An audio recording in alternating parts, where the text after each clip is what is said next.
menopang kami setiap hari, akan memampukan kami untuk kami Engkau dapati terus setia sampai akhir di hidup kami Tuhan. Terima kasih untuk puji-pujian yang indah pagi ini yang menguatkan kami.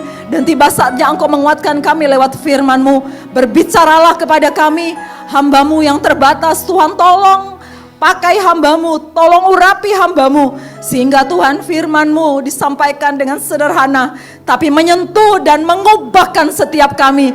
Untuk kami terus setia apapun kondisi hidup kami Tuhan. Terima kasih Bapa, kami sambut firman-Mu pagi ini. Dan Roh Kudus mampukan kami untuk menjadi pelaku firman-Mu. Yang siap mendengar dan melakukan firman Tuhan sama-sama katakan amin. Silakan duduk Bapak Ibu Saudara sekalian.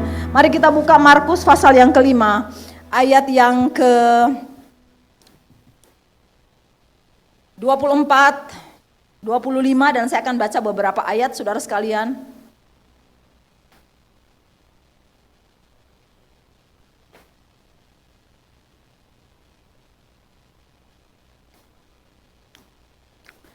Lalu pergilah Yesus dengan orang itu, orang banyak berbondong-bondong mengikuti dia dan berdesak-desakan di dekatnya. Adalah di situ seorang perempuan yang sudah 12 tahun lamanya menderita pendarahan. Ia telah berulang-ulang diobati oleh berbagai tabib sehingga telah dihabiskannya semua yang ada padanya. Namun sama sekali tidak ada faedahnya, malah sebaliknya keadaannya makin memburuk. Dia sudah mendengar berita-berita tentang Yesus. Maka di tengah-tengah orang banyak itu ia mendekati Yesus dari belakang dan menjamah jubahnya. Sama-sama baca ayat 28, 1, 2, 3. Sebab katanya, asal kujamah saja jubahnya, aku akan sembuh. Seketika itu juga berhentilah pendarahannya dan ia merasa bahwa badannya sudah sembuh dari penyakitnya. Yang percaya sama-sama katakan amin. Bapak Ibu Saudara sekalian, ketika kita membaca tentang cerita seorang perempuan yang sakit pendarahan 12 tahun, dan ini cerita yang sangat terkenal di kalangan kekristenan Saudara sekalian. Cerita tentang sentuhan iman wanita pada jubah Yesus sangat tertanam dalam Saudara sekalian dalam hati dan bayangan gereja mula-mula. Saudara, begitu luar biasanya cerita tentang wanita yang sakit pendarahan 12 tahun dan disembuhkan hanya dengan menjamah jubah Yesus, ujung jubah Yesus Saudara sekalian. Sehingga Saudara sekalian itu bisa menguatkan jemaat gereja mula-mula di tengah-tengah tantangan dan aniaya. Dan cerita ini begitu luar biasa terkenal. Saudara sekalian, wanita ini tidak disebutkan asal-usulnya, tidak disebutkan namanya Saudara sekalian. Tetapi wanita ini dipercaya dalam tulisan-tulisan kekristenan, dipercaya seorang kafir dari Kaisarea Filipi. Karena Saudara sekalian menurut cerita Eusebius, seorang ahli sejarah gereja Saudara sekalian, di Kaisarea itu berdiri sebuah patung yang didirikan oleh seorang perempuan Saudara sekalian, dengan biayanya sendiri untuk kesembuhan yang diterimanya. Sehingga saudara dipercaya perempuan ini berasal dari Kaisarea Filipi Saudara sekalian. Lepas dari cerita patung ini saudara, cerita dari patung yang berdiri sebagai ungkapan syukur wanita ini karena disembuhkan oleh Tuhan. Saudara sekalian, kita tahu bahwa ada satu hal, bahwa ada seorang wanita menyebut kafir tuh kayak gak enak gitu ya. Tetapi ya yang tidak percaya. Seorang wanita yang tidak percaya, tanpa tahu namanya, sakit pendarahan 12 tahun. Dan kalau sekarang mungkin saudara sekalian ketika sakit pendarahan 12 tahun itu saudara mungkin digolongkan sebagai kanker serviks gitu ya saudara sekalian ya. Pendarahan atau itu sudah cancer saudara sekalian. Dan kemudian dia mendengar kabar tentang Yesus yang datang. Dan kemudian saudara sekalian dia datang menemui Yesus dan menerima mujizat Tuhan. Apa yang sebenarnya Tuhan ajarkan kepada kita lewat cerita ini, saudara sekalian? Yang pertama, saudara, jangan datang ke tempat yang salah. Jangan datang ke tempat yang salah. Mari sama-sama katakan, jangan datang ke tempat yang salah. Jangan datang ke tempat yang keliru. Jangan datang ke tempat yang salah. Ya, saudara sekalian. Kisah wanita ini mengajarkan kepada kita bahwa ada tempat-tempat yang tidak tepat yang seringkali kita datangi ketika kita sakit. Ketika kita ada dalam penderitaan, ketika kita ada dalam masalah, saudara sekalian, tempat-tempat yang tampak seperti oase gitu ya, di padang gurun. Waduh, ini kayaknya bisa nolong saya nih. Ini kayaknya ini bisa membantu saya. Ini kayaknya bisa menyembuhkan saya. Tetapi saudara sekalian, dan kita berpikir ini adalah tujuan kita yang tepat. Di saat kita ada dalam penderitaan, kesakitan, padahal itu cuma fata morgana, saudara sekalian. Yang tampak kalau saudara ke padang gurun, saudara sekalian, saudara lihat itu kesana kok kayak ada air gitu ya. Dan saudara ternyata itu bukan, itu saudara sekalian itu cuma seperti apa ya? Ya itu oase yang ternyata fata morgana, itu bukan ada kumpulan air, saudara sekalian. Tempat-tempat apa sih yang saudara sekalian diajarkan oleh kisah ini yang kadang kita datangi tetapi ternyata saudara sekalian mengecewakan kita? Yang pertama saudara sekalian manusia. Atau kita ngomong teman kita, banyak pendeta kita, saudara kita, rekan kita gitu ya. Wanita ini dikatakan wanita ini sudah datang pada banyak tabib, saudara. Wanita ini sudah datang pada banyak tabib, tapi penyakitnya makin parah, saudara sekalian. Manusia terbatas, kemampuannya terbatas. Dokter juga manusia, pendeta juga manusia, saudara sekalian. Menaruh pengharapan kepada manusia pasti mengecewakan kita. Yang setuju katakan iya. Yang pernah berharap kepada manusia, mak gitu ya, pernah berharap sama anaknya. Ibu-ibu yang pernah berharap sama suaminya, teman-teman kita yang kita harapkan bisa nolong kita tetapi ternyata tidak seperti ekspektasi kita dan kita dikecewakan. Yang pernah mengalami kondisi ini katakan pernah saudara sekalian. Saya bersaudara 2 orang dan kemudian papa saya itu dari kecil mengambil sepupu saya itu diambil dari kelas 6 SD. Karena saya itu saudara sekalian, mama papa saya itu dari Maluku ya. Saudara satu kampung sama Cik Mei ya saudara sekalian ya, papa saya. Saudara sekalian, orang Jailolo gitu ya. Udah ada di peta saudara sekalian ya. Kalau kirim surat tuh mesti dihanyutkan lewat sungai baru nyampe. Saudara, jadi papa mama saya itu dari Maluku, tapi kami itu di Ternate. Papa saya orang Jailolo saudara sekalian. Dan kemudian papa mama saya ngambil sepupu saya lebih kecil dari dia tapi dia sudah kelas 6 SD. Singkat cerita mama papa saya biayai dia sampai dia kuliah saudara sekalian, sampai selesai kuliah. Kemudian saudara dia mendaftar jadi pegawai bank saudara sekalian, jadi pegawai bank Danamon saudara sekalian. Dan kemudian singkat cerita dia menjadi pemimpin bank Danamon bukan di Manado, karena kami kan besar di Manado, lahir Manado, besar Manado. Bukan di Manado, tetapi dia jadi pemimpin bank itu di Sulawesi. Jadi bukan Sulawesi Utara, tapi Sulawesi. Jadi dulu kakak saya itu saudara sekalian bisa tampil diwawancarai sama siapa itu yang jadi anggota DPR itu dulu saudara di televisi, di Metro. Kakak saya pernah muncul di majalah Tempo dulu sebagai bankir muda saudara sekalian. Kakak saya. Sekali lagi latar belakangnya mama saya yang pelihara dari kecil. Waktu saya tuh mau menikah sama Pak Lukas saudara sekalian, saya tuh berharap dia loh, serius, berharap dia. Loh papa saya biayai sampai kuliah loh gitu kan. Saya berharap dia saudara sekalian. 1 sen pun gak dapat. Dan Tuhan ajarkan saya tidak boleh berharap manusia. 1 sen. Jangankan 100.000 gitu, 1 sen itu loh. Saya sudah bilang, namanya Samuel, sekarang udah meninggal saudara sekalian. Aku mau menikah loh, apa datang ya, kami hidup bareng dari saya masih kecil. Dia lebih tua dari saya, agak jauh saudara sekalian. Dan saya tahu Tuhan ajarkan saya, jangan berharap manusia. Saya udah mikir loh, dia bakalan kucurkan dana besar. Dia enggak menikah saudara sekalian. Suge saudara ya, suge saudara sekalian ya. Jadi saya pikir, wah. Dan saya berpikir kamu harus balas budi dong, papa mama saya besarkan kamu sampai kamu kuliah, sampai kamu dapat kerjaan bagus gitu kan, ada jasa mama papa saya di sana. Saya kecewa saudara sekalian, tapi Tuhan ajarkan saya.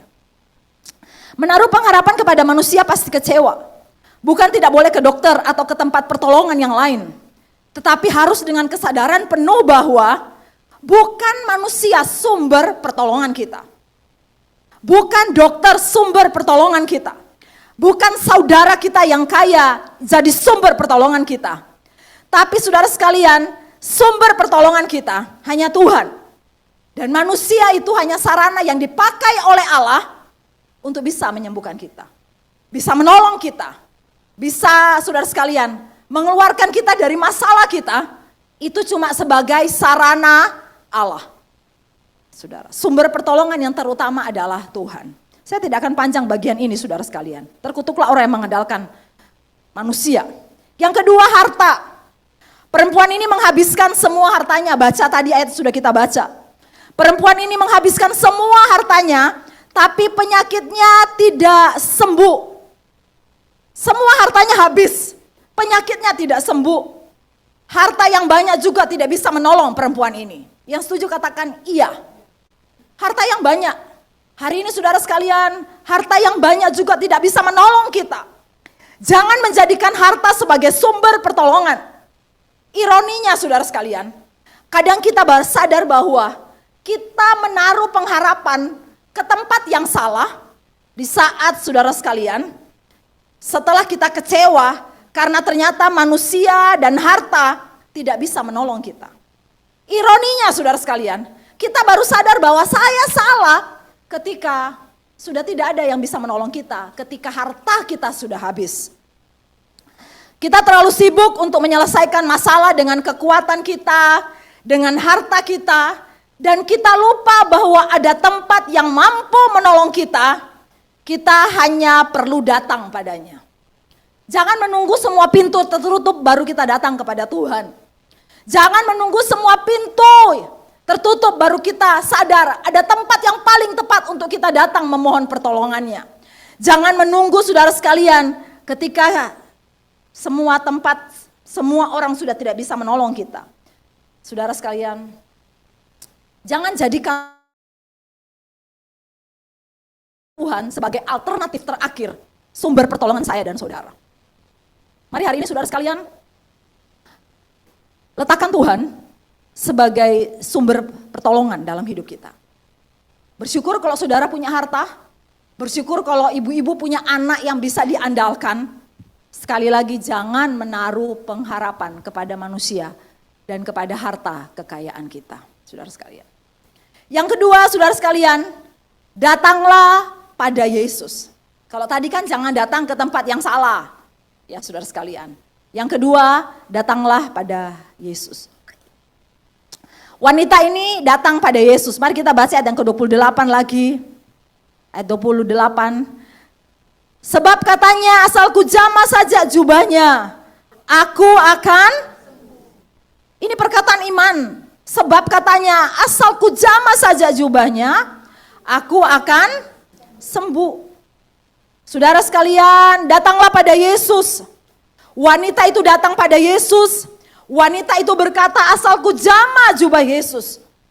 Saudara, dalam bentuk asli bahasa Yunani, kalimat ini sebenarnya bentuknya seperti ini. Wanita ini terus menerus ngomong sama dirinya sendiri. Asalku jamah jubah Yesus, aku akan sembuh. Ada satu lagu gereja lama saudara sekalian. Dan saudara itu lagu yang sangat-sangat menguatkan gitu ya. Asalku jamah, Pak Sam tahu? Jamah jubah Yesus, ku pastikan sembuh. Karena cerita tentang wanita dengan iman yang begitu sederhana itu sangat menyentuh. Asalku jamah jubah Yesus. Bentuknya dalam bahasa asli dia terus berkata, dia terus bicara pada dirinya saudara sekalian. Asalku jamah jubah Yesus, asalku jamah jubah Yesus, aku pasti akan sembuh. Asal aku ketemu dengan Yesus, aku pegang jubah Yesus, aku pasti akan sembuh. Saudara, saya menyisipkan sesuatu yang mungkin penting bagi kita. Kadang kita harus menguatkan diri kita sendiri saat sendirian dengan Tuhan tanpa orang lain. Mungkin orang menyebutnya kerennya tuh kontemplasi, saudara sekalian, perenungan. Tapi saudara sekalian, ada saatnya saudara seperti wanita ini yang sendirian datang, saudara, dalam kondisi yang najis, dan waktu itu saudara sekalian budaya waktu itu, saudara sekalian orang yang najis tidak boleh kumpul dalam kerumunan. Dia sendiri, dia ngomong ke dirinya, asalku jama, asal aku ketemu Yesus, asalku jama jubah Yesus, aku akan sembuh. Kadang kita memang saudara sekalian mungkin tidak bisa lagi ada orang yang menolong kita. Atau di tempat-tempat di mana memang kita sendirian gitu. Mungkin saat seperti itu saudara sekalian, kita harus menguatkan diri kita dengan Tuhan. Datang secara pribadi. Menguatkan diri kita saudara sekalian. Bahwa asal aku ketemu dengan Yesus. Asal aku jumpa dengan Yesus. Asal aku jama jubah Yesus. Ungkapan sederhana tentang asal ku jama saja jubah Yesus. Sesuatu yang tidak muluk-muluk saudara sekalian. Ingin mengajari kita bahwa yang paling penting bukan hebatnya iman kita. Yang setuju katakan amin. Bukan hebatnya doa kita. Bukan pinternya kita berdoa. Atau sebesar apa iman kita. Karena kadang kita juga lemah. Dalam penderitaan, dalam sakit penyakit, kita akan dapati kondisi kita begitu lemah. Seperti orang mau hilang pengharapan. Tetapi yang paling penting bukan jubahnya, tetapi siapa yang memakai jubah itu. Yang setuju katakan amin. Yang paling penting bukan hebatnya kita berdoa saudara sekalian. Yang paling penting saudara dan saya datang pada Yesus. Amin. Saudara abaikan ajaran-ajaran yang saudara seringkali tidak pas. Kalau kamu beriman, kalau kamu sungguh beriman, kamu pasti sembuh. Ya saya setuju. Tetapi banyak orang yang beriman juga tidak sembuh. Karena mujizat saudara, itu letaknya bukan pada saya dan pada saudara. Saudara mengalami mujizat, itu saudara sekalian letaknya itu atas anugerah Tuhan dalam hidup saya dan saudara. Orang ngomong yang penting kita punya iman. Kalau kamu punya iman, kamu pasti sembuh. Kalau kamu punya iman, kamu datang dengan roda 2, pulang bawa roda 4 gitu kan. Saudara sekalian. Ada banyak hal yang keliru. Tuhan ngomong loh, asal imanmu sebesar biji sesawi. Biji sesawi itu kecil banget saudara sekalian. Seperti wijen saudara. Gak peduli saudara, asal kita datang pada Yesus. Karena mujizat terjadi saudara sekalian. Itu bukan bergantung pada saya dan saudara. Tapi bergantung pada anugerah Allah dalam hidup saya dan hidup saudara. Kalau begitu saya gak perlu berdoa Bu Meta. Salah, tambah salah lagi ini. Kalau perlu saya enggak boleh beriman, tambah salah lagi. Tuhan menghargai kita yang datang pada Dia. Kita yang bersandar pada Dia. Kita yang berharap pada Dia. Saudara sekalian, mengapa sih harus datang pada Yesus? Saya menyampaikan 2 pokok penting saudara sekalian, dan saya akan mengakhiri khotbah saya dengan Injil. Yang pertama saudara sekalian, kasihnya luar biasa. Mari sama-sama katakan kasihnya luar biasa. Sekali lagi katakan kasihnya luar biasa.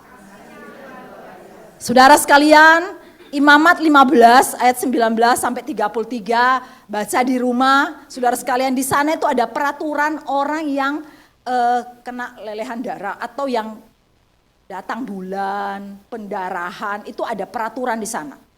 Tidak boleh kumpul orang banyak. Singkatnya gitu ya. Tidak boleh ke tempat-tempat ibadah, dan kalau dia melanggar dia harus dihukum saudara sekalian. Dan wanita ini sakit pendarahan 12 tahun. Sehingga saudara sekalian, dia dijauhi orang, saudara sekalian, dan tidak heran ia datang dengan sembunyi-sembunyi kepada Yesus. Dia tidak berani ngomong, Tuhan aku sakit pendarahan loh 12 tahun Tuhan. Tidak berani saudara, bisa dilempari batu dia. Karena najis, dianggap najis. Saudara sekalian. Dulu saya punya staf di rumah, ada staf, ada pembantu gitu saudara sekalian. Nah yang pembantu ini dulu dari bukan Kristen, tetapi saudara sekalian dia masuk ke rumah kami dan Tuhan percaya dia jadi Kristen. Saudara, nah setiap Jumat itu kami ada doa puasa saudara sekalian ya. Doa puasa dan kemudian saya itu bingung.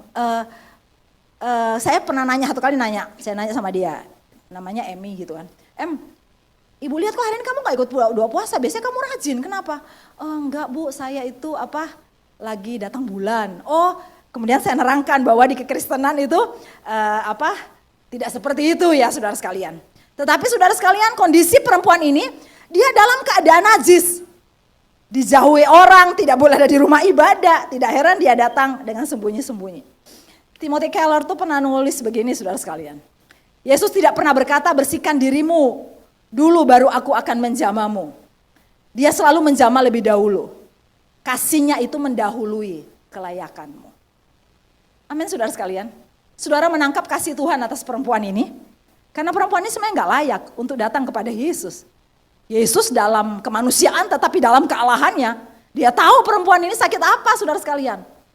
Tetapi karena kasihnya, perempuan ini disembuhkan oleh Tuhan. Saudara, di tengah-tengah orang banyak, yang kedua saudara, di tengah-tengah orang yang banyak yang berdesak-desakan, Yesus memberikan diri untuk melayani wanita ini. Pertanyaan Yesus, siapa yang menjamah jubahku? Adalah pertanyaan yang gak masuk akal. Setuju apa enggak sih? Gak masuk akal. Karena banyak orang di sekitar situ yang berdesak-desakan saudara sekalian. Berdesak-desakan. Hari ini full saudara sekalian ya. Full dan akan lebih gampang kita untuk gesekan gitu ya. Ya apalagi yang satu kursi full 4. Kalau yang 3 masih enak ya, masih ada kayak luasnya sedikit. Tetapi yang 4 itu kan ada kemungkinan kita lebih gampang untuk gesekan gitu saudara. Ini berdesak-desakan. Orang banyak berbondong-bondong.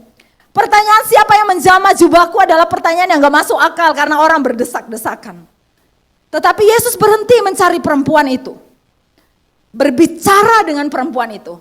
Seperti hanya dia dengan perempuan itu. Saudara menangkap kasih Yesus enggak sih? Untuk seorang perempuan yang najis, untuk seorang perempuan yang tidak dikenal saudara sekalian. Yesus memberikan dirinya untuk melayani perempuan itu. Saya ingat suami saya pernah khotbah di sini tentang bagian ini tetapi dari pokok yang berbeda. Kenapa sih Yesus harus mencari perempuan ini? Supaya dia tahu bahwa yang menyembuhkan bukan jubah tetapi Yesus gitu kan. Suami saya pernah khotbah di sini, saya ingat suami saya pernah khotbah di sini. Saudara sekalian. Tapi Yesus memberi dirinya berbicara dengan dia seperti hanya mereka berdua dan melalaikan, melupakan sejenak. Ada begitu banyak orang yang mengikuti dia.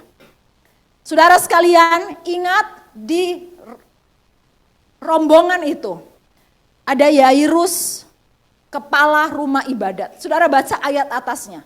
Sebelum ayat 26 tadi itu, jadi ini kisah, perikop ini tuh ada 2 kisah. Kisah Yairus yang anaknya sakit hampir mati. Dan kisah perempuan 12 tahun penjara. Itu Yesus lagi perjalanan ke rumah Yairus. Yairus ngomong, Tuhan cepetan, anak saya mau mati, anak perempuan saya satu-satunya mau mati Tuhan. Yairus kepala rumah ibadat. Yairus orang penting. Yairus orang yang terpandang. Yairus reputasinya baik. Karena kalau saudara sekalian, reputasinya tidak baik dan bukan orang terpandang, tidak mungkin jadi kepala rumah ibadat. Tetapi Yesus sengaja sejenak melupakan Yairus dan anaknya yang hampir mati. Dan memberi diri untuk perempuan miskin. Tak dikenali. Namanya aja tidak disebutkan. Najis lagi saudara sekalian. Dan Yesus melayani perempuan ini. Yesus datang menemui dia dan melayani perempuan ini. Saudara sekalian, bukankah kasih Yesus luar biasa? Yang setuju katakan amin. Saudara, hari ini apa yang menguatkan kita dalam penderitaan kita? Kasih Yesus luar biasa. Apa yang menguatkan kita dalam kesulitan kita, dalam penyakit kita? Kasihnya luar biasa, saudara sekalian. Kasih yang mau melayani saya dan saudara. Yang kedua, saudara sekalian, kuasanya luar biasa. Mari sama-sama katakan kuasanya luar biasa. Saudara sekalian, dari apa yang kita baca saya tidak perlu menerangkan. Tetapi bagian ini tangkap dengan baik karena mujizat masih ada sampai hari ini. Amin saudara sekalian. Mujizat masih ada. Yang setuju katakan amin. Saudara yang datang pagi ini dengan membawa masalah, dengan membawa persoalan, dengan membawa penyakit. Mari sama-sama katakan mujizat masih ada. Karena kasih Yesus luar biasa. Yang kedua kuasa Yesus luar biasa. Perempuan itu hanya menjamah jubah Yesus. Dia disembuhkan oleh Tuhan. 12 tahun sakit pendarahan. Kuasa Tuhan tidak bisa dibatasi oleh beratnya masalah saya dan masalah saudara.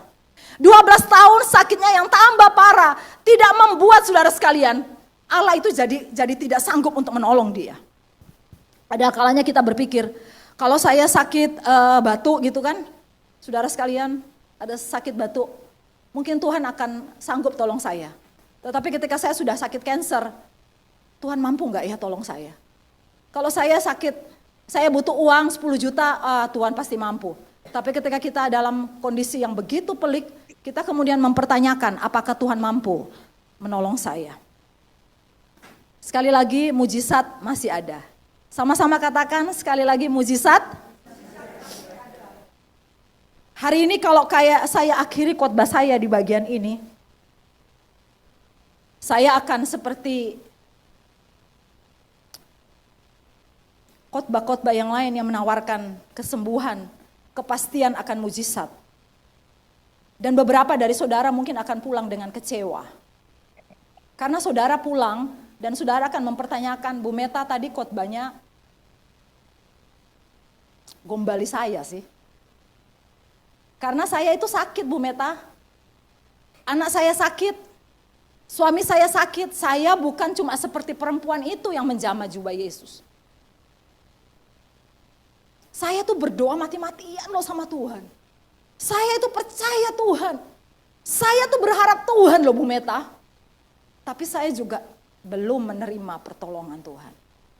Kalau khotbah saya berhenti di mujizat yang ini saja. Saudara akan pulang dan saudara ketika doa saudara tidak dijawab oleh Tuhan, saudara akan mengalami kekecewaan.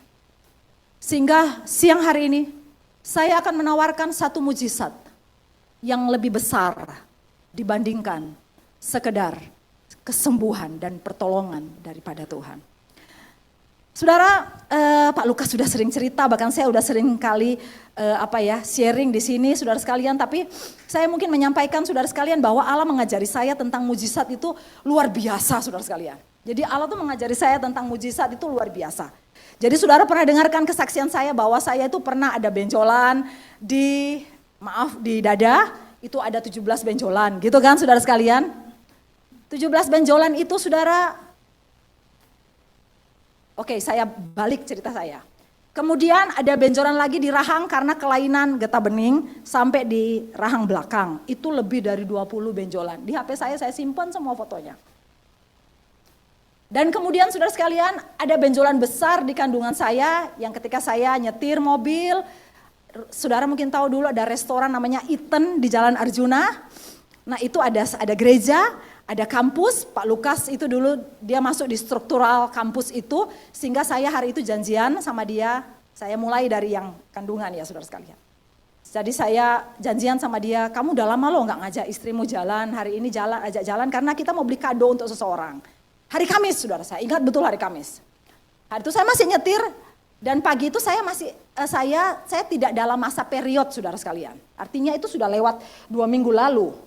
Tapi pagi itu ada bercak, saudara sekalian. Tapi kan saya perempuan, saya orangnya enggak gampang, ini apa gitu kan? Enggak. Saya berpikir begini, kalau kita kadang-kadang wanita, kalau kita kecapean gitu kan, ada hormon yang tidak stabil, itu bisa aja ada seperti itu. Oke, saya pakai pembalut saudara sekalian.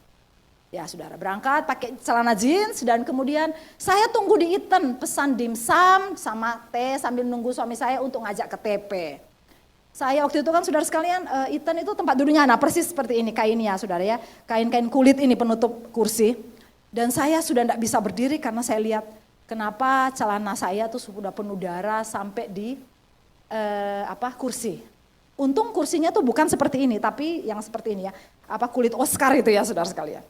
Sehingga saudara sekalian saya ngomong sama suami saya, ayo turun cepat dong, ini ada yang gak bener. Jadi saudara sekalian, waktu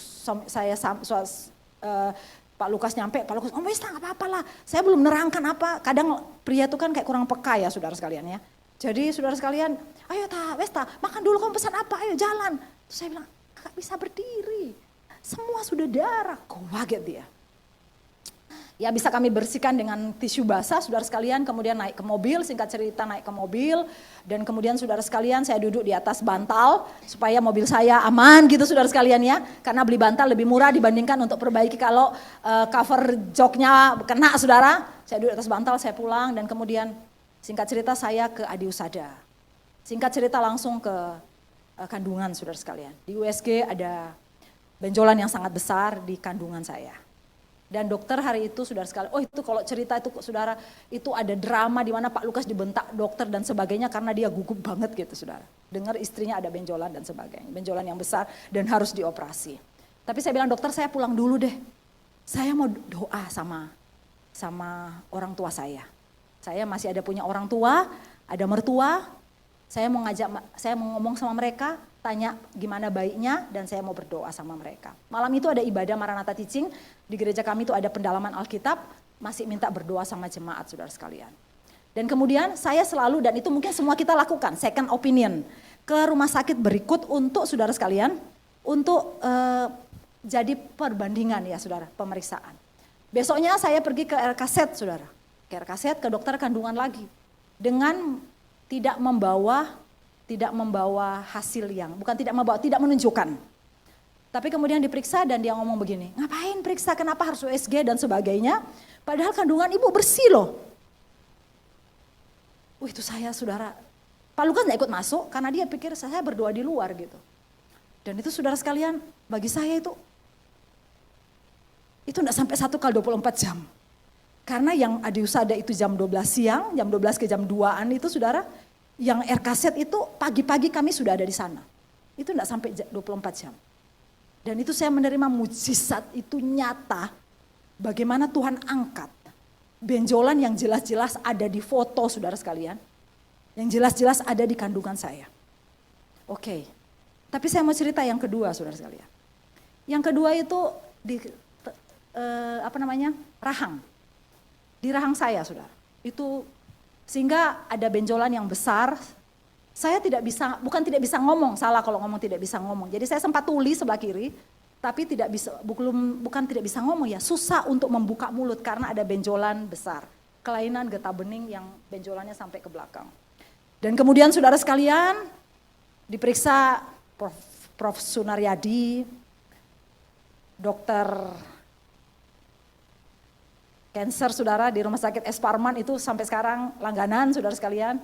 Yang terkenal dokter siapa sih itu ya? Siapa? Oki ya? Bukan.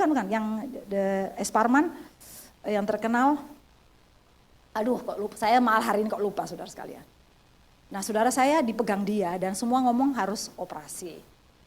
Tapi akhirnya Prof. Sunaryadi dan kemudian dokter penyakit dalam di RKZ menyimpulkan boleh tidak operasi tetapi harus melalui pengobatan. Obatnya diuji coba ke saya, 1 minggu tuh kuat, aduh harus cepat nih ceritanya. 1 minggu kuat saudara sekalian, dilanjutkan obatnya. 1 minggu masih kuat, 1 bulan saudara, setiap kali minum obat tuh saya mau. Obatnya keras untuk ngancurin saudara ya. Dan itu Dr. Prof. Sunaryadi kemudian yang di rumah sakit onkologi S. Parman ngomong, kamu itu bisa sembuh. Tetapi seluruh bekasnya tidak akan hilang seperti benjolan di sini, ada seperti jadi jatuh gitu saudara ya. Udahlah ya, udah laku dapat suami ganteng dan tinggi kayak gitu tuh, wes cukup lah gitu kan saudara sekalian ya. Saudara, tolong ketawanya jangan menghina gitu saudara ya. Cukup lah ya saudara sekalian, jadi saya lalui lah. Tapi 3 bulan pemeriksaan, setiap bulan tuh pemeriksaan, ngambil darah tuh seampul-ampul gini pemeriksaan tiap bulan. Tapi 3 bulan seluruh bekasnya hilang saudara sekalian. 6 bulan pemeriksaan dinyatakan sembuh. Tapi untuk memastikan saya sembuh benar-benar, dokter kemudian melanjutkan pengobatan untuk memastikan semua baik. Oke, ini yang kedua ya, pengobatan. Saudara tahu enggak yang di dada itu yang ada 17 benjolan, sampai hari ini masih ada. Saya ingin ngomong sama saudara bahwa tidak semua mujizat Tuhan itu seperti yang di kandungan sih. Yang langsung hilang 1 kali 24 jam. Hari ini masih ada loh, kemarin Pak Lukas beli barbel. Jadi beli barbel, Pak, yo kalau kesini Pak yo harus siap-siap minder ya, karena Pak Lukas lebih gagah gitu kan. Saya udah bilang sama dia, tolong Pak jangan terlalu rajin, aku belum siap loh Pak mempunyai suami yang badannya gagah banget. Tapi saya nanya sama dia, Pak kamu kalau angkat-angkat barbel berat itu kamu bisa tambah pendek nggak sih? Soalnya kalau tambah pendek saya kan nggak setuju saudara sekalian gitu kan. Enggak kok. Tuh, ya saudara, kemarin Pak Yakub di Australia terus Pak Yakub setiap hari kan video call sama kami terus Pak Yakub. Cong kamu di mana? Aku lagi di sini. Saudara gua ya banget saudara sekalian. Saudara, ya tidak semua mujizat saudara sekalian. Tidak semua mujizat itu kita terima seperti. Ada yang Tuhan ajarkan lewat semua proses. 12 tahun pendarahan juga itu adalah cara Allah mengajar perempuan ini. Juga mengajar kita bahwa ada waktunya Allah. Saudara sekalian. Jadi saudara iman bukan berarti apa yang saudara minta, itu semua akan saudara terima sesuai dengan kehendak saudara. Iman yang benar adalah tetap berserah dan percaya Tuhan. Bahwa apa yang Dia lakukan, itu terbaik bagi saya dan bagi saudara. Saya ingin mengakhiri dengan mujizat yang lebih ajaib, sekedar sembuh dari penyakit 12 tahun yang seharusnya membuat kita tetap kuat walau ada dalam penderitaan. Karena kadang Yesus belum menyembuhkan kita, belum waktunya seperti perempuan yang 12 tahun pendarahan itu kan. Karena kadang kita keliru untuk mengukur kasih dan kuasa Tuhan.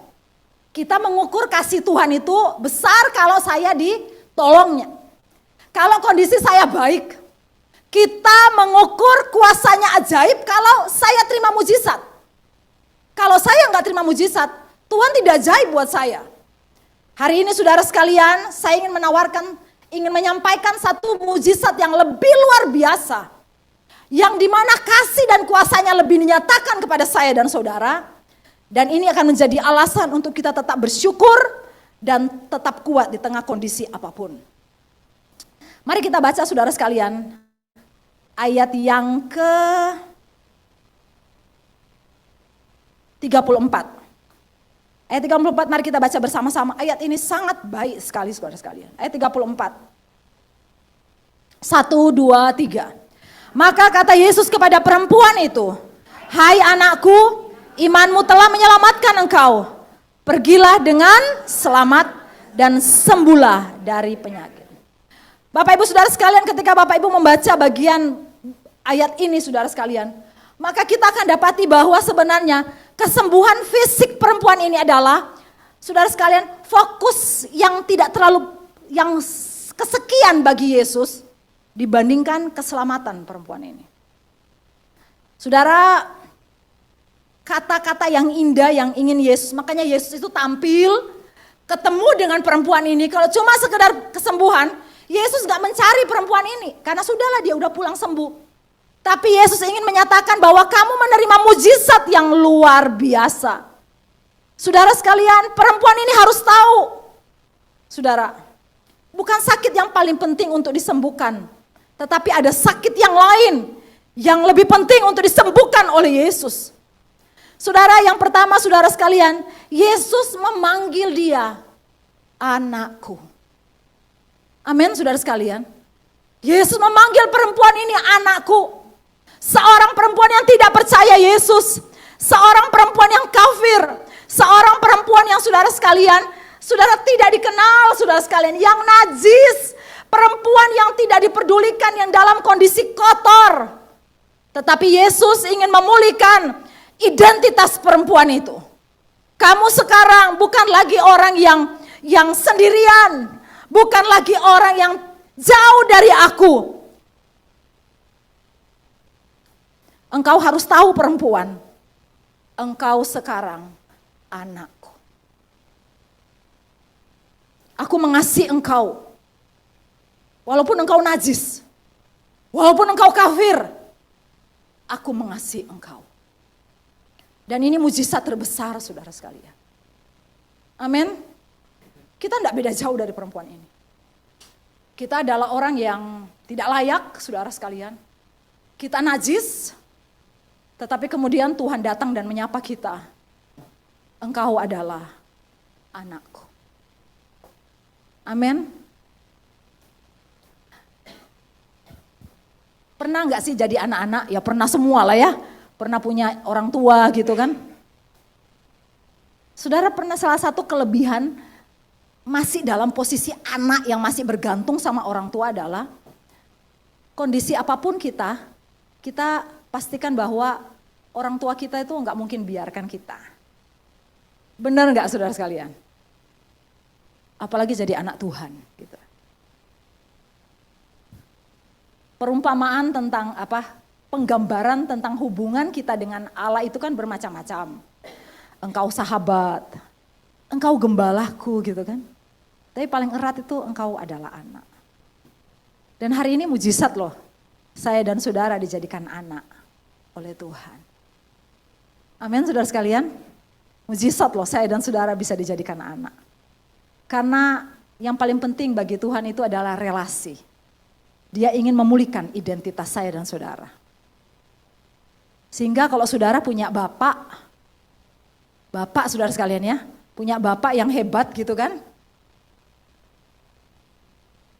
Saudara tidak akan perlu khawatir apapun. Walaupun ada di tengah tempat-tempat yang berat di hidup saudara. Karena bapak saudara itu bapak yang hebat. Bapak yang penuh kasih. Yang kedua saudara sekalian, pulanglah dengan selamat. Yang paling penting bagi Yesus untuk perempuan ini, bukan saudara sekalian hanya sembuh dari sakit jasmani. Tapi menerima keselamatan kekal.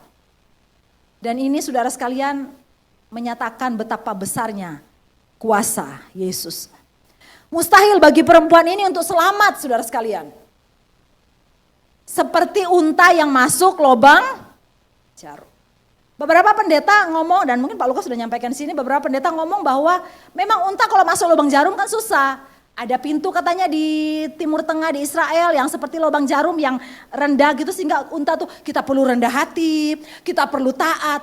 Saudara, penggambarannya bukan seperti itu saudara sekalian. Penggambarannya memang mustahil. Unta masuk lubang jarum. Jangankan unta, masukkan benang ke lubang jarum aja emak-emak susahnya setengah mati. Yesus ingin ngomong begini, kalau saya dan saudara diselamatkan, itu sesuatu yang mustahil. Tidak mungkin kita kerjakan dan kita gapai dengan cara apapun.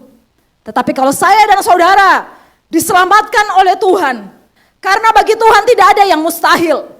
Salib Kristus mengerjakan, mengubahkan yang mustahil menjadi tidak mustahil bagi saya dan bagi saudara.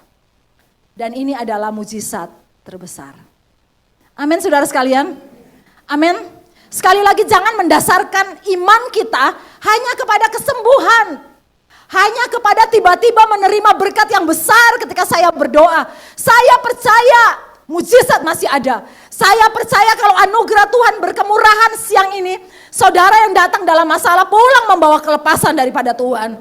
Yang datang dengan sakit penyakit pulang membawa kesembuhan seperti yang saya alami. Tetapi saya rindu saudara berdoa. Setiap kita mendasarkan kasih dan kuasa Tuhan bukan kepada pertolongan Tuhan, tetapi kepada salib Kristus yang sudah mengerjakan sesuatu yang mustahil. Kasihnya yang menggapai saya dan saudara, yang memanggil kita anakku. Kasihnya yang menggapai saya dan saudara sekalian, dia naik di atas bukit Kalvari dan menyelamatkan saya dan menyelamatkan saudara. Sehingga hari ini kalaupun kita ada dalam penderitaan, sakit, saudara sekalian, saudara, kita boleh datang pada Yesus, asal kujamah jubah Yesus. Karena mujizatnya masih berlangsung sampai hari ini. Dan tidak akan pernah berubah kuasanya sampai kapanpun. Tapi kalaupun mujizat belum terjadi, ingat ada penyakit rohani. Hukuman kekal yang harusnya kita terima tapi diselesaikan Yesus di salib. Harusnya menguatkan saya dan saudara. Apapun kondisi kita tetap kuat di dalam Yesus. Amin saudara sekalian. Kita tetap kuat di dalam Yesus. Karena kasih dan kuasanya lebih terbukti di atas kayu salib. Amin, firman Tuhan. Mari kita nyanyikan satu pujian iman yang sungguh baik walaupun sulit untuk menyanyikannya. Tetapi saya rindu kita menyanyikan pujian ini. Walaupun gunung itu tak berpindah.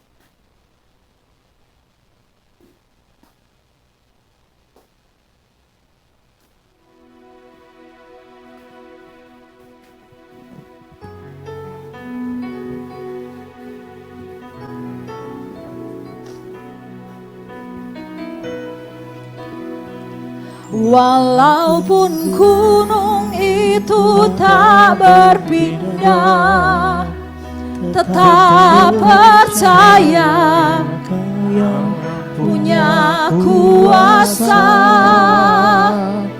Sekalipun ku dalam lembah gelap, tak mengapa asal Kau di sampingku. Walaupun masalahku masih ada, tetap percaya rencana-Mu terindah. Pribadimu takkan pernah berubah. Iman yang aku pegang padamu Tuhan yang setia. Saya mengakhiri kesaksian saya dengan khotbah saya dengan kesaksian lagi, saudara sekalian. Kalau saya cerita penyakit di tubuh saya maka akan sampai memakan waktu lama karena banyak banget gitu, saudara ya. Jadi di L4 tulang belakang sebelah kiri saya itu L4-nya bengkok dan itu saudara harus dioperasi, tetapi saya tidak mau, saudara sekalian. Saya dipegang dokter ortopedi di belakangnya Mirota, saudara sekalian. Prof. Heri sama ya yang pegang saya sampai sekarang Profesor Heri, saudara sekalian ya. Kemudian harus operasi gitu, saudara. Kemudian satu waktu saya tidak mau karena berat banget. Sehingga saya harus minum ketika kesakitan minum painkiller, saudara sekalian. Sehingga pernah tuh khotbah pun saya pernah sampai ngantuk, saudara, karena dan saya belajar untuk yang di dadah minum painkiller, yang itu saya mengabaikan. Saya belajar untuk jadi kuat gitu ya, untuk kuat untuk tahan sakit. Dan sehingga kemarin Pak Lukas angkat barbel itu saya ikut ngangkat, tiba-tiba itu ketarik. Sakit banget di dua dada saya. Saya tidak boleh ya, saudara. Kan pengen juga langsing ya, saudara sekalian. Tetapi yang di L4 saya itu, saudara sekalian, harus dioperasi. Karena itu tulang, gak mungkin itu bisa balik sendiri, gak mungkin. Kemudian ada kelainan di kaki saya, ya saudara sekalian. Dan kemudian Prof. Heri ngomong harus di foto lagi semua. Kemudian dibawa, karena saya dipegang Profesor Heri, saudara sekalian. Kemudian saya bawa lagi semua hasilnya dan kemudian foto itu menunjukkan bahwa, saudara sekalian, yang L4 itu lurus dan tidak perlu dioperasi. Saudara tahu enggak itu saya tahunya kapan? Setelah bertahun-tahun. Setelah 3 tahun terlewati. Tetapi yang di kaki saya yang divonis usia, karena saya punya over flexibility di kaki, saudara, dulu kiri sekarang 22. Jadi kalau sekarang bisa ada tuh anugerah Tuhan sih, saudara. Ya kalau mau main-main sama Tuhan gak berani, bagus sih Tuhan ngasih sign sama saya itu bagus banget, saudara ya. Main-main kamu tak cabut nyawamu gitu kan, karena melewati banyak sekali, kalau saya cerita banyak sekali, saudara sekalian.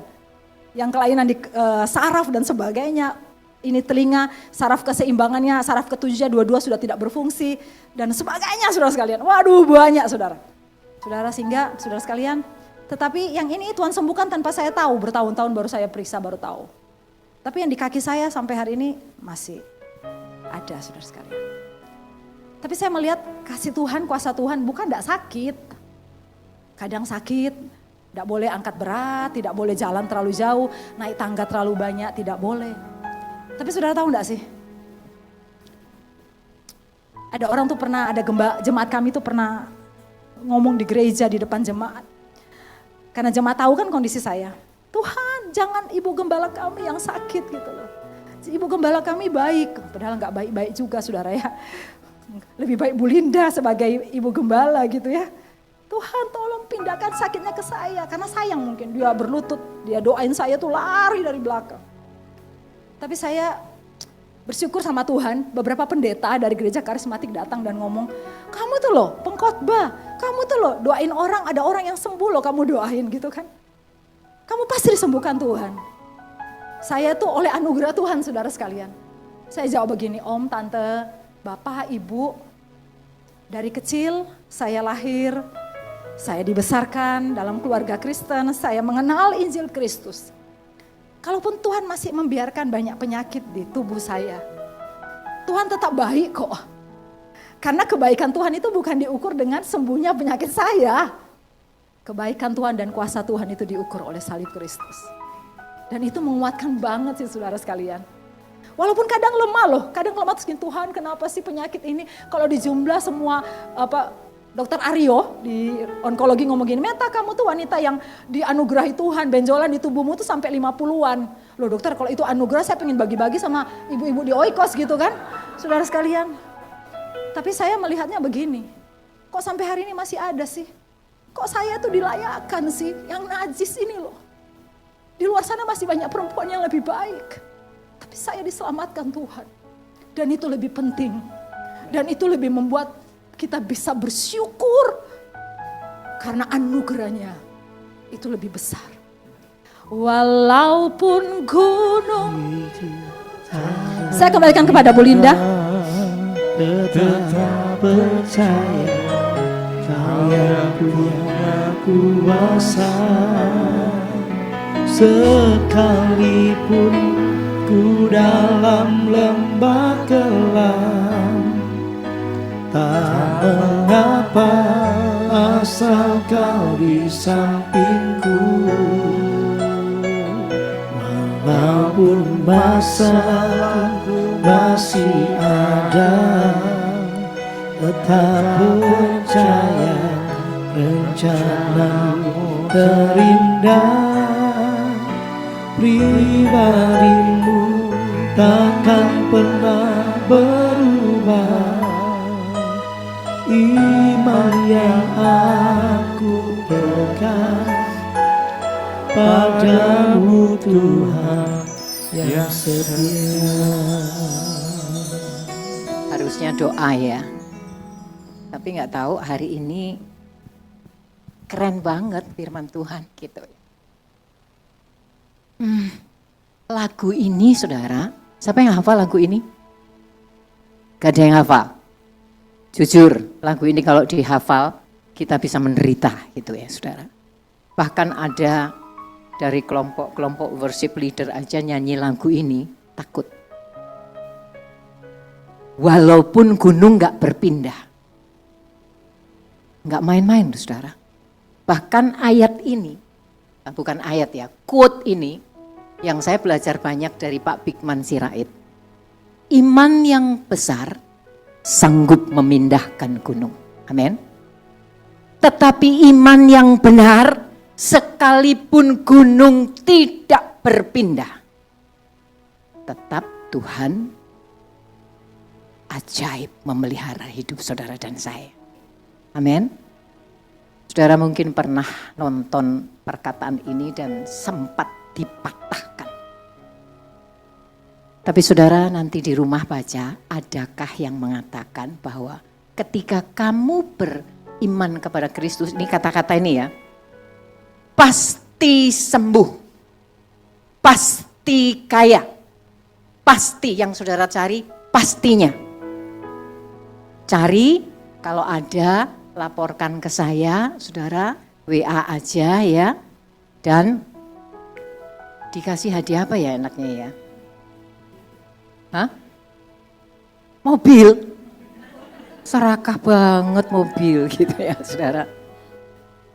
Tuhan gak pernah bilang pasti, tapi Allah kita, Dia sanggup, Dia terlalu mampu untuk menyembuhkan. Amin. Tadi kesaksian Bu Meta, saya sampai gini sama Yovani anak saya. Ternyata Bu Meta seger gini banyak penyakitnya ya. Tapi apakah itu halangan? Quote yang saya bagikan, keterbatasan fisik kita, keterbatasan apapun yang kita miliki tidak membatasi kuasa Tuhan untuk memberikan, memelihara saudara dan saya. Sampai hari ini Ibu Meta, Pak Lukas tadi yang sebut Pak Lukas itu suaminya saudara. Tingginya berapa Bu Meta? Lebih pendek 5 cm tapi katanya gagah banget gitu ya saudara. Ya saudara, dan ada satu yang belum disaksikan, saya melihat kehidupan mereka berdua luar biasa. karena kasih karunia anugerah Tuhan. Dengan sakit penyakitnya sampai hari ini menikah berapa tahun Bu Meta? 25 tahun. Kapan tuh 25 tahunnya? November nanti. Tanggal? Nggak apa-apa nanti bareng-bareng saya gitu loh. Ya. Jadi pestanya Bu Meta yang 25 tahun, saya yang nunut gitu maksudnya ya.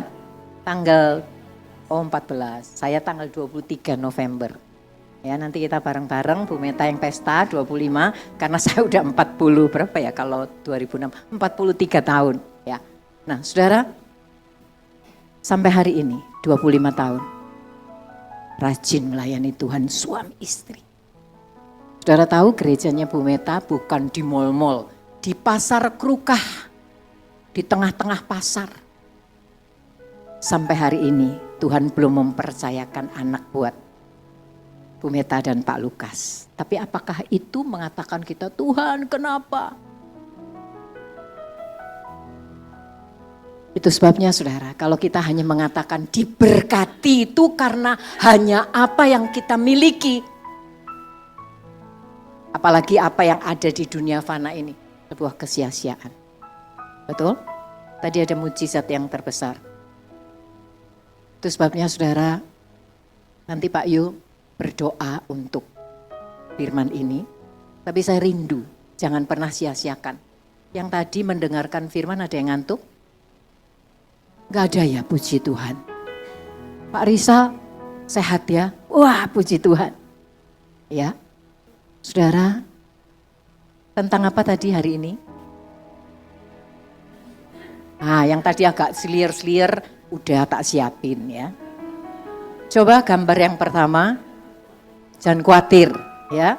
Biasanya mereka, Linda mana itunya apa hasil akhirnya. Kan biasanya begitu kan ya. Kenapa? Tadi agak ngantuk gitu saudara. Tadi ini tentang wanita yang menjamah jubah Yesus. Ini dari perkataan Bu Meta tadi. Jangan jadikan Tuhan sebagai alat alternatif terakhir. Setelah semuanya gagal, baru datang kepada Yesus. Jadikanlah dia fondasi pertama pada setiap langkah hidup kita.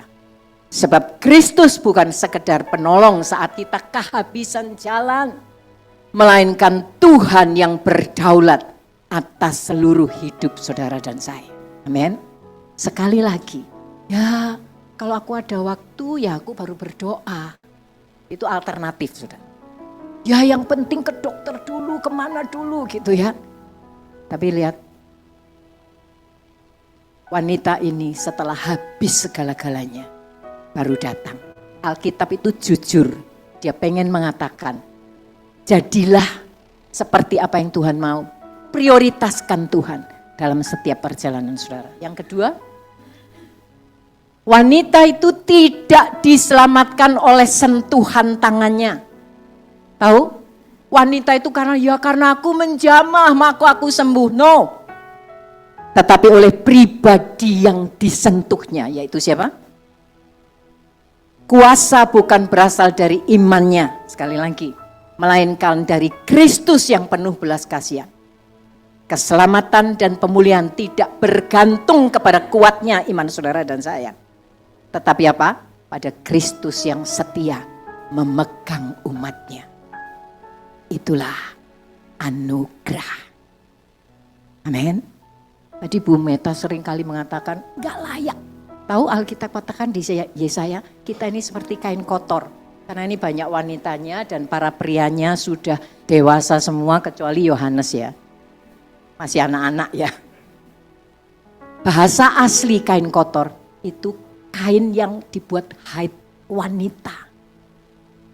Kotor bau. Sekarang ada softtek, zaman itu kain kotor. Seperti itulah keadaan saudara dan saya. Dan kita diselamatkan, bahkan tadi dikatakan diterimanya sebagai anak.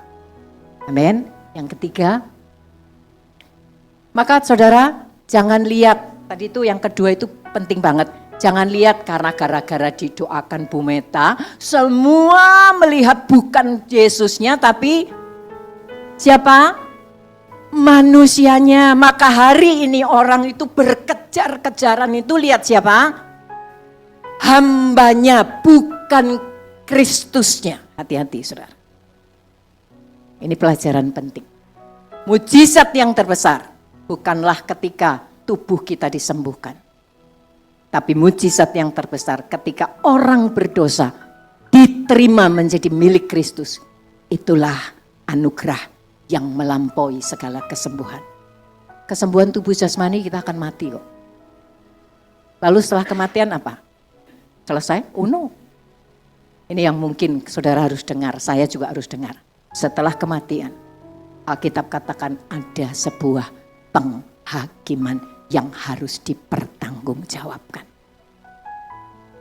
Amin saudara. Saudara diberkati sungguh hari ini kalau saudara betul-betul bisa menangkap isi hati Tuhan lewat kebenaran firman Tuhan. Ya, itu sebabnya gak pernah saya ngantuk sedetik pun tadi itu, malah gemeteran gitu saudara ya.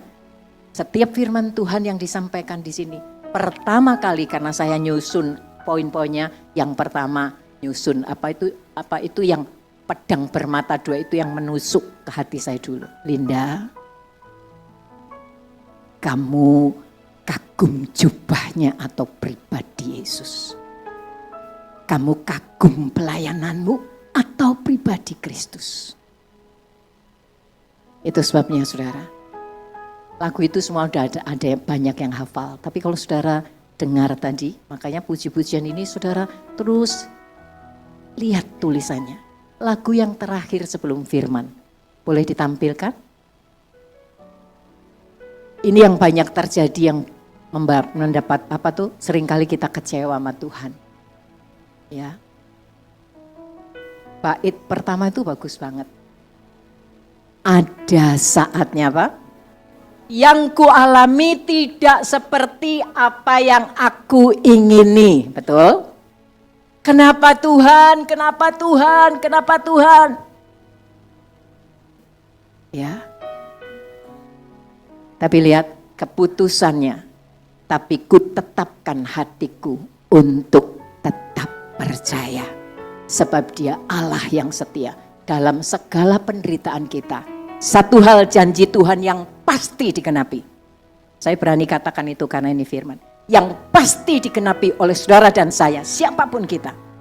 Bahwa Tuhan itu tetap menyertai kita dan dia gak pernah tinggalkan kita. Bahkan sampai dalam lembah kekelaman. Itu sebabnya saudara, jadikan Tuhan itu yang prioritas dalam hidup kita.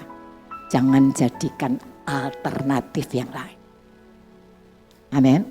Kejar pribadi Yesus, bukan hambanya. Hambanya ini alat. Saudara tahu alat? Handphone ini alat. Bisa dipakai. Tapi dia nggak bisa mengubah dia nggak bisa menolong kita, betul? Dalam keadaan apapun dia nggak sanggup tolong, karena ini cuma sarana. Tapi biar sumber itu adalah Yesus Kristus sendiri. Yuk kita pujikan ini sebagai ungkapan hati kita. Boleh Yohanes boleh turun. Biarlah ini menjadi kata hati kita saudara.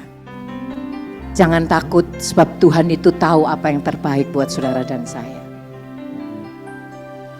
Ada saatnya yang ku alami tak seperti yang aku ingini. Ku tetapkan hati untuk percaya.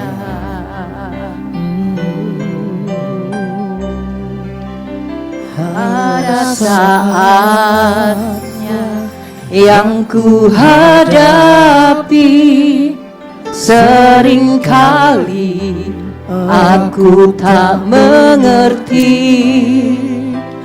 Ku memilih untuk tetap setia. Katakan bersama-sama. Sampai akhir di hidup. Biarlah ini kerinduan hati kami Bapa. Ku kan tetap menyembahmu, Terima kasih Yesus Tuhan. melayanimu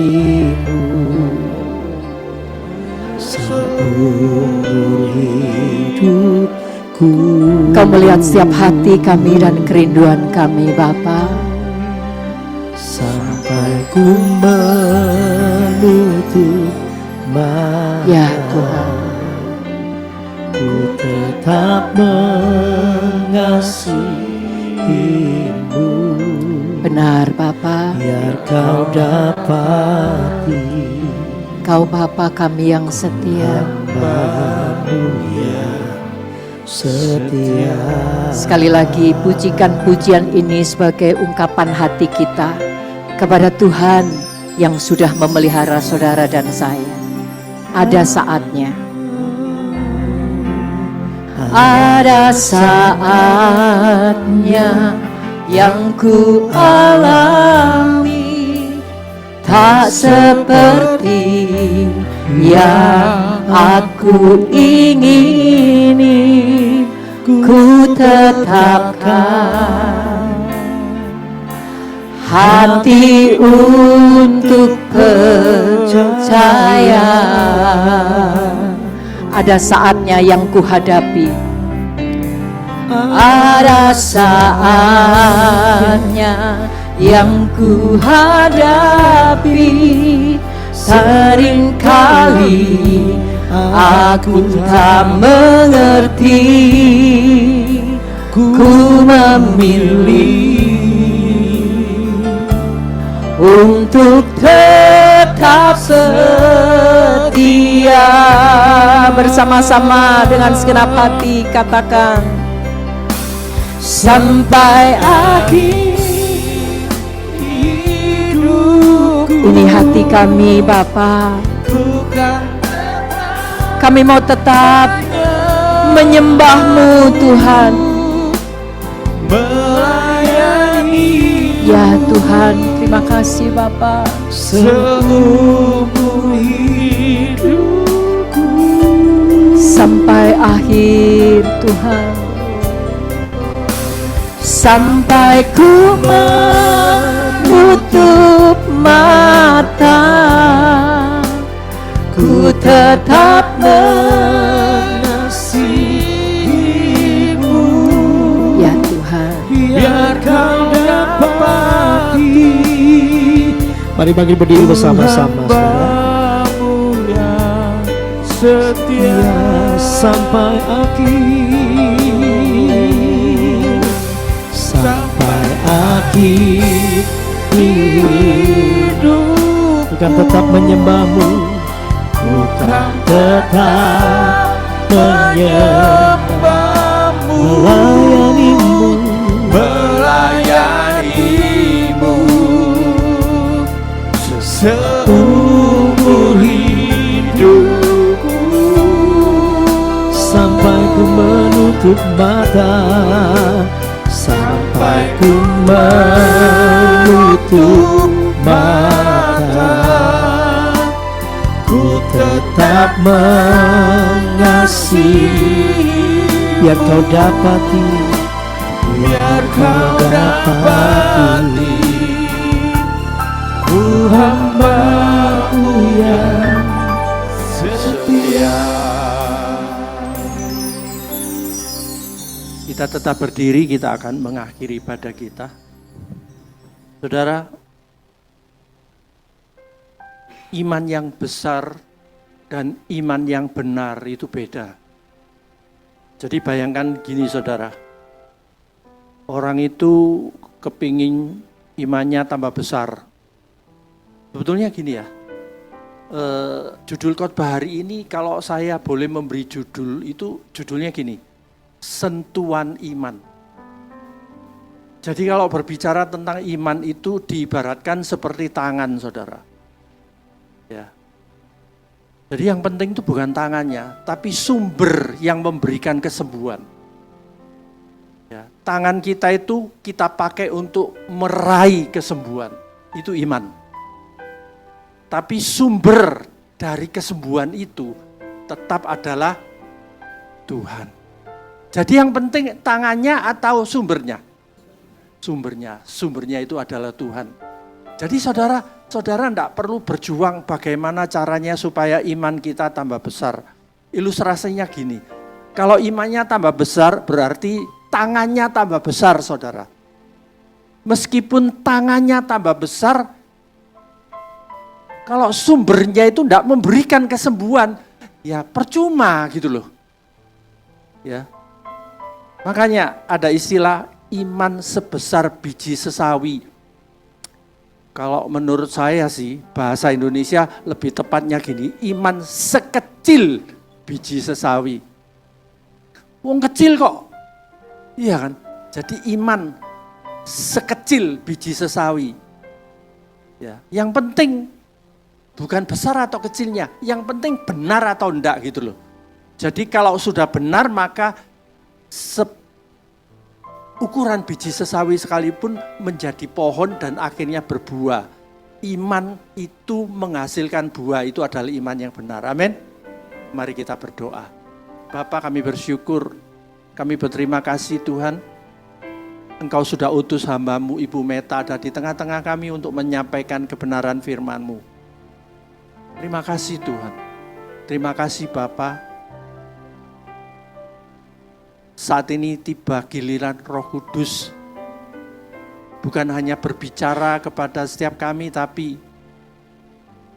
memeteraikan firman ini Tuhan, di dalam lubuk hati kami yang terdalam, sehingga firman-Mu hari ini benar-benar menjadi milik kami.